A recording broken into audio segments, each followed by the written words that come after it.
Hello, Marty. Welcome to the Doing CX Right show. Thank you, Stacy. Excited to be with you today. Thanks for having me on. I am so happy to be here with you, and I am still getting to know you more, as my audience will be. So share a little bit about who are you? What do you do professionally? Okay, well, thanks. So I do a couple things. I started Grunder Landscaping Company. It'll be 40 years this year, 40 years ago, as a way to make money for college. I'm a graduate of the University of Dayton, which is Southwest Ohio. I started another company, which today is known as the Grow Group. The landscaping company does exactly what you might think. We do residential and commercial design, build, and maintenance. And the Grow Group works with the owners and leaders of landscaping companies all across the United States and Canada, using what we've learned in our 40 years of successfully running a landscaping company to help thousands of landscape contractors do the same thing. What is a fun fact people listening might not know about you? Well, I kind of already maybe alluded to it, but I started a business that was, by the time I was a senior at the University of Dayton in 1990, was doing $500,000 a year in business, which my son asked me about that. He's 23. A couple of years ago, he said, "Did you really have a business doing $500,000 a year when you were a senior in college, 22 years old?" I said, "Yes, I did." He said, "How did you do that?" I said, "I don't really know now. It didn't seem like that big of a deal at the time because, Stacy, I didn't have any money. My family didn't have any money. So that was the way that I lived, and that was the way I paid for school." So you talked a little bit about the past. Then my question for you is, based on what you know now that you didn't know at 20, what would you tell the younger you at this point?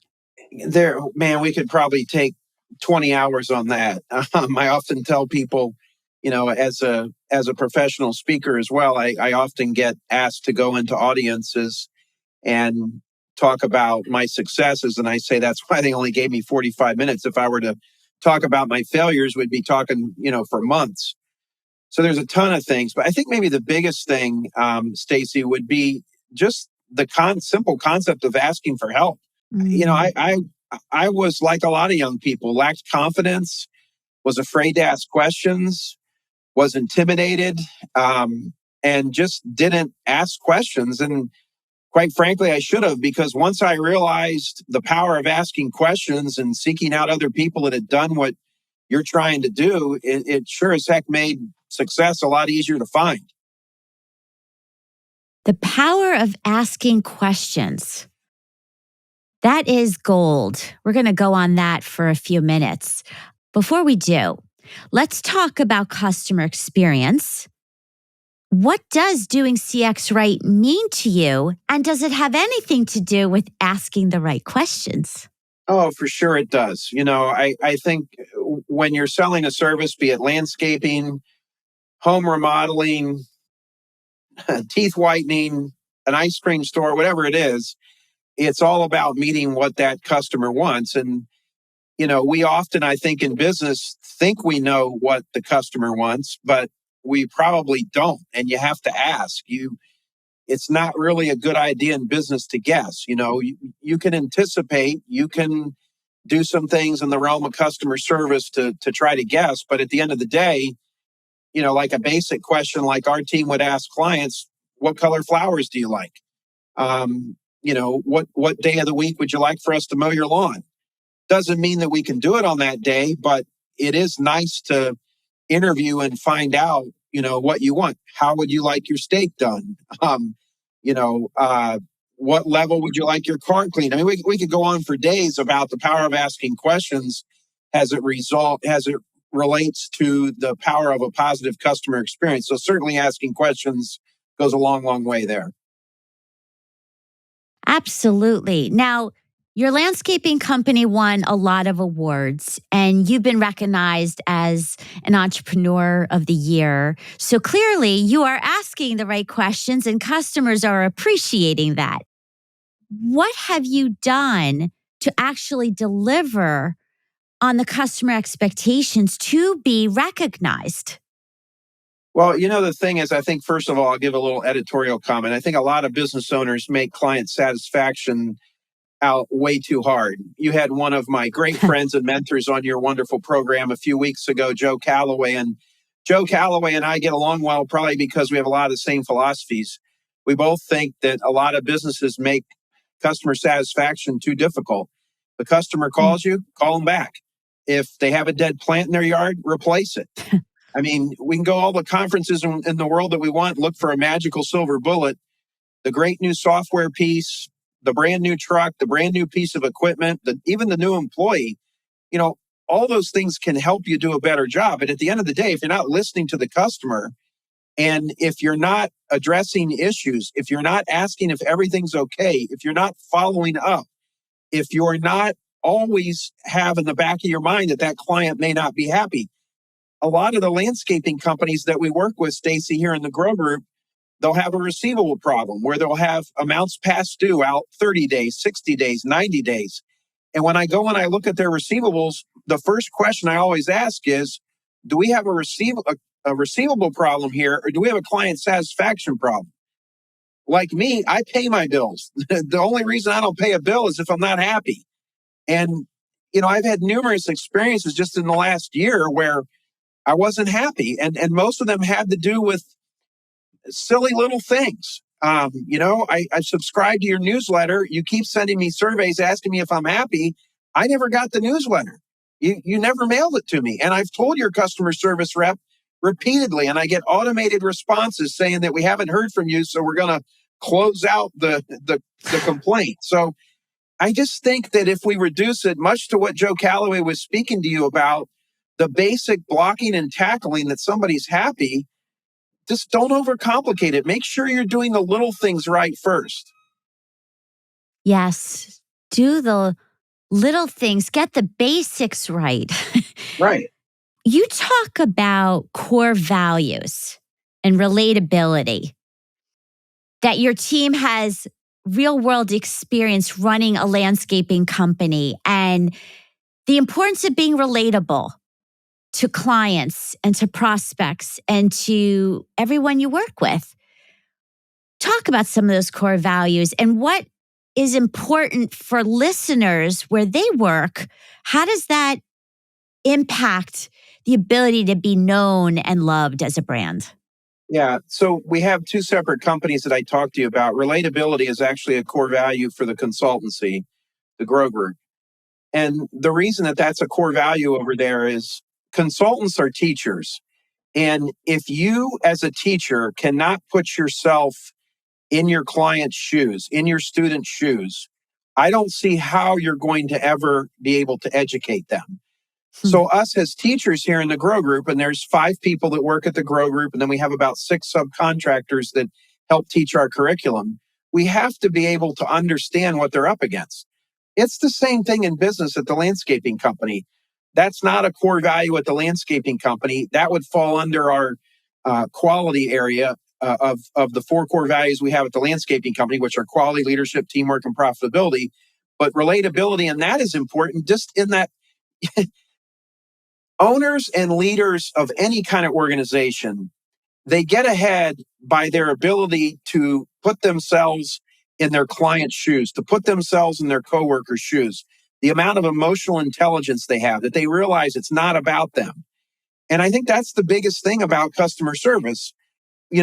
What I want as the owner in my yard that would make me happy may very well be dramatically different than what one of our clients want. And like you mentioned about asking questions, the power of that, but being relatable, I think, is a trait that good leaders have, that they can, if I have to go down to the basics with a new hire, I can do that. If I've got somebody that has a degree in horticulture, well, we can probably talk about something different. It's being able to assess the situation and provide good help by being relatable, by being aware, by seeing it from someone else's perspective. Great point. And that's where, again, the power of the questions come in, because you don't know how to be relatable to the people that interact with your brand or work for your brand unless Right. you get to know them, and there's an art to asking the questions. There is. I mean, now that you say that, absolutely. I can't argue with that. Well, also think about when people do surveys, and that's all questions for customers and sometimes employees too, how important it is that you ask the right questions in the feedback you're looking for, because then you won't get the answers to drive the strategies. So, can't say this enough, where it, the questions and then being relatable and getting the information to serve better, it just all connects. Yeah. And, along the lines of questions, I think most times the simple ones work. Like here's a great question. And if you're familiar with the Net Promoter Score, which I'm sure you are, would you refer us to a family or friend? I mean, for many companies that we work with in the Grow Group, that's the one question survey that they send their customers. Would you refer us to a family or friend? If the answer is yes, I'm not saying you shouldn't follow up or assume that everything's great, but if the answer is no, you got to get to work to find out why, and you got to figure out why. Because if someone's not going to refer your company to a family or friend, that does not bode well for your long-term future. Because I don't care what business you're in, it doesn't matter to me. If you're not getting referrals, or if you're not getting positive cascading conversations about your company to others, it's going to be very difficult to grow it. Yes. So I had the founders and the inventors of the NPS score on my show, Oh, and fabulous. from Bain. And what's also important to this topic is that a lot of times, if you just focus on the Net Promoter System, and most people do know what that is in terms of the promoters, and you talk about the detractors, the ones that would not recommend you, and absolutely you need to know why. There is that middle, those passives who have not chosen yet a side. They're not promoters, they're not detractors. And too often people don't ask them the questions. They don't look for ways to be relatable and connect. They just kind of skip over those. And you cannot Mhm. do that. Right. I would agree with that. Besides Net Promoter Score, which is a question, what are other questions that you like to ask to get a pulse of how your customers think and feel about you? The big one that we like to ask, and I'm proud to tell you, Stacy, I can't remember the last time that we got a negative response in this area, is a question to the customer around the attitude of the people that they worked with. How was your Mm. interaction with the crew? I talk to my team all the time here at Grunder Landscaping, and I stress it when I teach workshops or I'm into work one-on-one with the owner and leaders of landscaping companies. Ownership is not going to spend that much time with the client. They may spend an hour, 2 hours. If it's a really large job and there's a bunch of revisions back and forth, it it may there may be 5, 8, maybe 10 hours. But there's going to be hundreds of hours in most cases that your team, the frontline people, the person taking the order at the counter, the guy planting the tree, the repairman working on your car, they're the ones that ultimately the next sale is going to be made or lost by their conduct.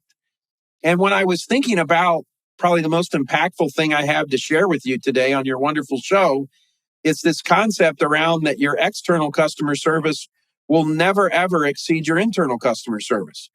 And oftentimes, when I receive poor treatment on an airplane or in an airport or at a restaurant or where I get my car worked on or the doctor's office or the department store, wherever, I often say some manager hasn't treated that person right, or there's something going on there that's indicative of how they're treated.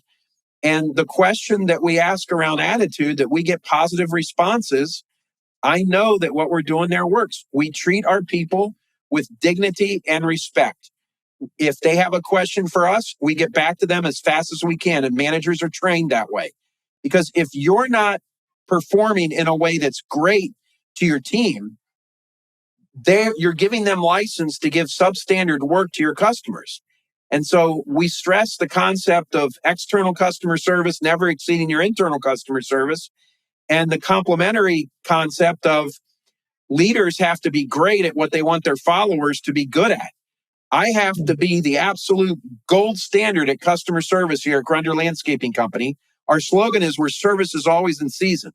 So if I don't deliver great service, I've just given everyone license to do the same. And I just don't think sometimes as leaders, we realize that what we're doing speaks so loudly, no one can hear what we're saying. So you talked about revisions before, and that's common in any business. There's always editing, revising, tweaking, optimizing to get it right. And hopefully you get it right the first time with a customer. And it makes me think about how you said of asking the right questions. Because again, if you don't ask the right questions and get their feedback and what's in their brain, then you are going to be in a cycle of revisions nonstop. And at the end of the day, it might be the customer's fault, but they're not going to look at it that way. No, you bingo. I couldn't say it any better. You're absolutely right. It's a great analogy. That's exactly part of the thing that we talk about here, that it's important to listen to the customer and not have them go through a bunch of rigmarole because you didn't listen well. You know, a funny little side note, I always say when I'm speaking to a group, and this is just me personally, I'm never impressed by the server or the waiter or the waitress, whatever you want to call them at a restaurant, that doesn't write down your order. Because, okay, you did a little bit of showmanship there and you had a little bit of theatrical performance that you remembered 8 people at a table what they wanted. But when you're doing that to me, I'm thinking, you know what? You're going to bring my steak back rare. I don't like it rare. I like it medium well. You're not going to get me Brussels sprouts. You're going to get me green beans, and I don't like green beans. And you're going to get my drink order wrong. I would rather get the order right than see this theatrical performance that you're trying to show off. I think exactness, there's so many basic building blocks in a good customer service experience. It ought to be like they don't even realize it until they go someplace else and they're like, this place is terrible compared to Joe's Diner. I mean, they got my meal wrong. It's brand new and everything, but the service is terrible. It's the experience. It's what bonds someone to a business. I really truly believe it's where the relationship is rooted, is how they're treated and how they're made to feel. Yes. Now, going back to the restaurant, I mean, it's obvious that mistakes happen. We're human. And I know that you believe in progress is more important than Oh, yeah. perfection. Yes, ma'am. So, how do you balance both? Well, we role play a lot with that because getting everybody uptight here to think that we're perfectionists and we can't ever make a mistake, that's a bad place to be. And in fact, I can tell you that inhibited our growth because I am a perfectionist and I've had to learn how to deal with that accordingly, because I think in my experience, almost 40 years around a business, I don't think the normal consumer thinks that you're going to do everything perfectly. But I think what they think and what they expect and what is fair is for you to communicate, to not make excuses, to not throw your team under the bus, to talk about solutions. So we actually role play a lot with all of our people about that. And, we let them know that, look, mistakes are going to happen. And most rational customers, as long as you own the mistake and start talking about solutions, you're okay. Focus on the what, not the who. Get them happy as fast as you can, own it, and move on. And we find that customers understand that and appreciate that. Now, if every time they do business with you, a mistake has been made, at a certain point, you're not going to have their business, because it doesn't matter how nice you are, how fast you respond. Like we talked about when we opened up, you're not blocking and tackling right. And I just don't have time for this anymore. I'm going to try someone else. But mistakes are going to happen. I mean, we know that. And I think rational people know that. Yes. Going back to asking the right questions again, how do you get your staff to feel comfortable to ask questions, to have a speak up culture? The biggest thing, Stacy, that we found is role playing. And role playing is difficult. It sounds trite and juvenile. When we first started implementing role playing with some of that, there was people laughing and they were goofing off. And I originally thought, this isn't right. This shouldn't be this funny. We're goofing off now. We're not taking it serious. But what I found was that the role playing, it did prepare them, and the laughter was good.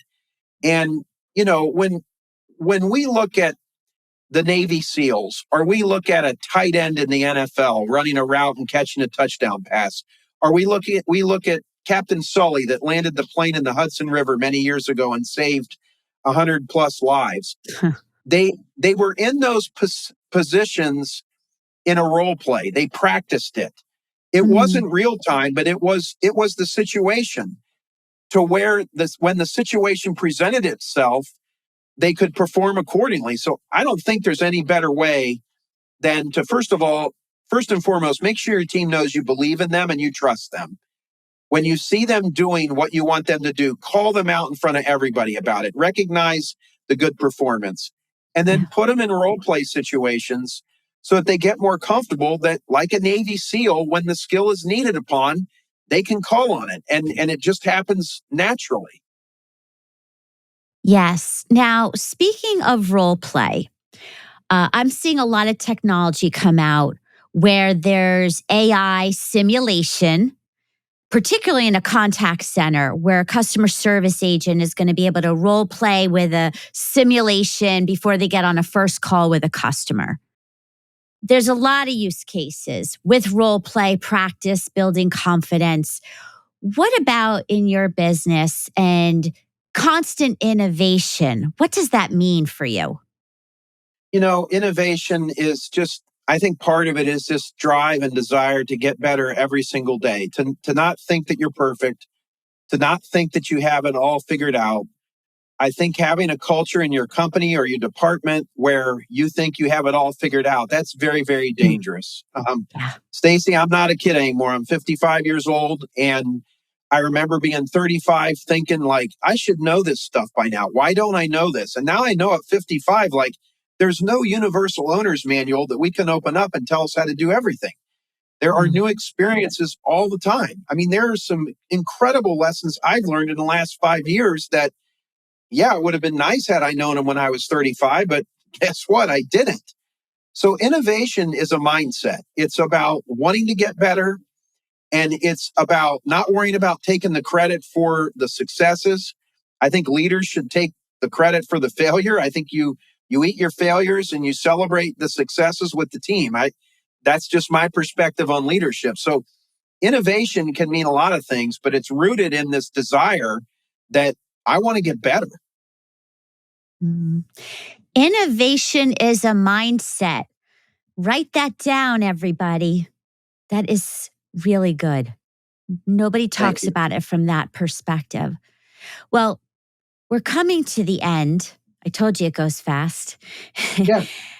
So, if I had a ton of CEOs and entrepreneurs and leaders in my room right now, what is that one takeaway for anybody listening that you want them to remember? I think it's what we talked about, that your external customer service will never exceed your internal customer service. And that we as leaders, we're always being watched. And, you Yeah. know, I remember when my son was 3 years old and he said something not so nice, and he basically repeated what I had said. It was obvious he got it from me. And I don't know that that ever stops in life. Like, if we want our team to be good at something, we've got to be great at it. And there's just so much of this. We show what's important to us by how we act.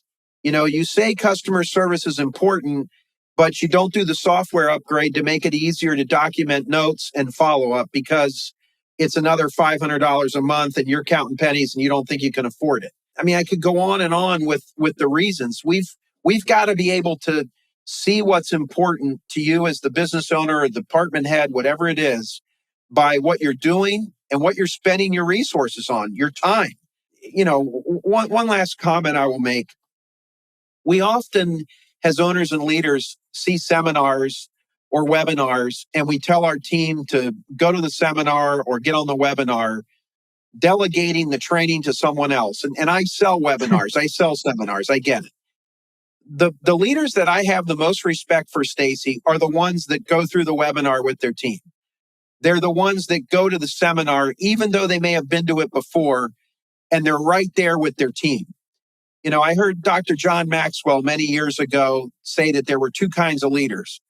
There's a travel agent leader that tells you about all the great things you should do, but has never done them. And then there's the travel guide leader, which is the one that's right in the middle of that with you, leading the way, saying, I'm here, walk with me. I think that's the best piece of advice I have to give.